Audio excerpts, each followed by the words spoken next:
Oh, we care about the Pokemon Presents? Oh, I was not on that page. My apologies. The Pokemon Presents was a presentation earlier today for Pokemon Day 2023. They went over all the different things pertaining to Pokemon, including things that I don't particularly cover, like the championships. You have Classic TCG.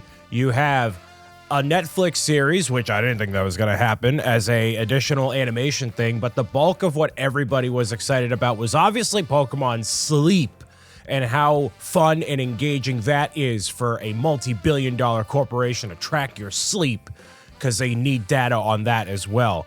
Just kidding. The bulk of it is a Pokemon Scarlet and Violet update with the new legendary Pokemon, the Terra Raid battles. Those are happening actually right now at the time that you're watching this for not Suicune and not Virizion, the future and past versions of them, and then the unveiling of the DLC for Pokemon Scarlet and Violet, and that has been rumored for a very long time. So I'm just going to go over my thoughts and what I feel, because it isn't anything overly positive, I guess. Nothing that provokes an emotion one way or another. The hesitancy to get behind everything here comes from a lack of excitement and newness that comes out of Pokemon. I want to see something a bit different with the way that the DLC is done. We've seen a lot of things with Pokemon Sword and Shield, Isle of Armor, and Crown Tundra. Hey, we're going to release a DLC pack for $35, and it's going to be 2 parts. Well, we're seeing the exact same thing right here, and it's very predictable. And more of my issues with this Pokemon Presents, as you kind of got a glimpse of right here, where the game directors and the leaders in these positions articulating this information are very, how do I say this? They're very stoic with the way they're conveying the information, and that doesn't necessarily make for an engaging presentation. And it's like, hey, you know, how am I supposed to get excited about these new DLC packs that I know nothing about if you're not really all that excited about it? Maybe it's because of the cultural differences between the way Americans are very bombastic and over the top and whatever, compared to the more reserved nature of conveying information in Japan. I don't know what it is, but I didn't really feel a lot of excitement based on all of this in Pokemon Scarlet and Violet. And you have this really cool trailer, and I thought this was actually going to be a new game based off of how the in real life direction for these trailers here, and those look like just new Pokemon right there, straight up. I don't know what those are. I'm sure we'll find out, those kind of Power Ranger looking Pokemon there, but this is something that people could have predicted as a thing. Getting 2 new DLCs, and it doesn't necessarily excite me because we don't know anything about them yet, and also coming off the heels of the relatively poor level of quality with Pokemon Scarlet and Violet. You know, there's a lot of issues with that game. There's a lot of things that didn't make a lot of sense with the way they conveyed it, and I wanted to see more enhancements for that, and not needing to pay for it, doing good by the people that have played Pokemon for so long by reinforcing what the main game is, adding more value into that, making good on what's already there before introducing a whole bunch of new things here, which is maybe why this is coming out in fall and winter of this year instead of in summer.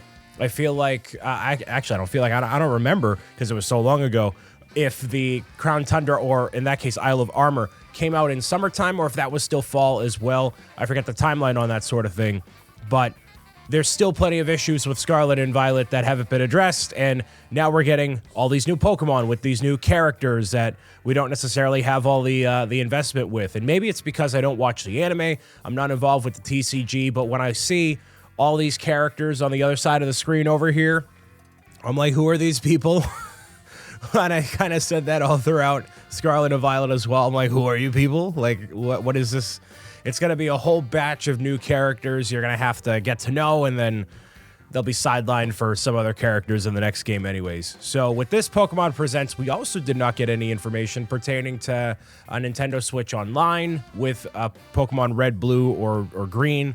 Nothing like that. It was literally just this, which if you have no expectations for Pokemon or any of these directs or presentations in general, this is a pretty good lineup here. You have the Teal Mask, which is the first part releasing in the fall, which, by the way, fall, that could mean anywhere from technically, that's what, October to technically end of November, beginning of December. Winter is like, technically, winter 2023 is like the last week of December, technically. So I don't know how they're going to pull that one off. This Pokemon, sidebar, I'm not a fan of this looking thing. I don't know if it's because it has a weird looking shape to it. Obviously, there was rumors of it being a disc type Pokemon from all the hints in Area Zero and all that. But I think it's because it has all the emblems of all the types on it. It just seems very cheesy. I don't know. And it definitely doesn't leave room for future types to be on there unless they kind of reflect and change position on there. But it just seems a little, I don't know, Goomba-like. I'm not a big fan of that design with those emblems on it, I should say. So Indigo and Teal, those are the two variations there. The DLC is $34.99 on the Nintendo eShop, and they obviously give you a couple of bonuses and whatnot. But this presentation is definitely like, hey, here's all the information, here's every single bit you need to know, and this is all we have to share. There isn't a lot of speculation about anything right now. The Nintendo and by proxy Pokemon always keeps their hands close to the chest here. So yeah, technically winter 2023 is the last week of December, in case you didn't know that. So you could literally see this be like fall right before American Thanksgiving, and then the week before or on Christmas for 2023. They probably wouldn't release a Christmas week because why would you do that? You never release something on or around Christmas. That's just not how you necessarily do it. Or at least that's not how I've seen it done. So we kind of have a small hint, a little bit to the release date, a little bit. I don't know if it was a little bit. Yeah, like right here. So the only thing that gets me, purchased by October 31st, 2023. So by Halloween to get your code for a early purchase bonus on Hisuian Zooarc. So that could be like, hey, we're releasing the first of the DLC right in that last week. Because normally when Pokemon does these promotions, they have a period where, yeah, you can get the pre-order, the early purchase bonus, even though it's already released. So maybe it's the last week of October, which would be kind of spicy. That'd probably be fitting for Halloween and whatnot. It's a dark type, has a charismatic mark, whatever that means. And it's a special Hisuian Zooarc, and then you obviously get these wonderful outfits that I'm sure everybody's going to wear with their trainers, right? Because all the customization options are very clearly there. So for me, there wasn't anything in this Pokemon Presents I was very excited about. Pokemon Go is one of those games I haven't stuck with. Pokemon Sleep seems like a cool concept. Obviously, getting a good night's sleep is very important, and if it helps people get better night's sleep through Pokemon, fantastic. But the DLC is definitely something I'll play. It's definitely something I'll be buying because I do this as my job to show you if it's a good value or not and experience it alongside all of you. But it isn't something I am itching in my boots to play. I'm just kind of like, you know what? Hey, it's another thing to add to my calendar. I am not excited for any of this. And if you were looking for excitement, then you weren't getting it here. You weren't even getting it from the people that were that were part of this presentation. Even the woman at Netflix here was very like calm about everything. And I want to see excitement. I want to see people be up and energized. Like, dude, we got this new Pokemon anime called Pokemon Concierge, which is a very bizarre name. Very bizarre name in American, at least. In an American audience, that's a weird name to have it. Maybe in Japan it translates to something a little bit different, but yeah. The most impactful part of this whole thing, this Pikachu is so bizarre looking and is so out of left field. Why does this Pikachu look this way? Is it inferring that this is a new design for Pikachu for a forthcoming show or something of some kind? I have no idea.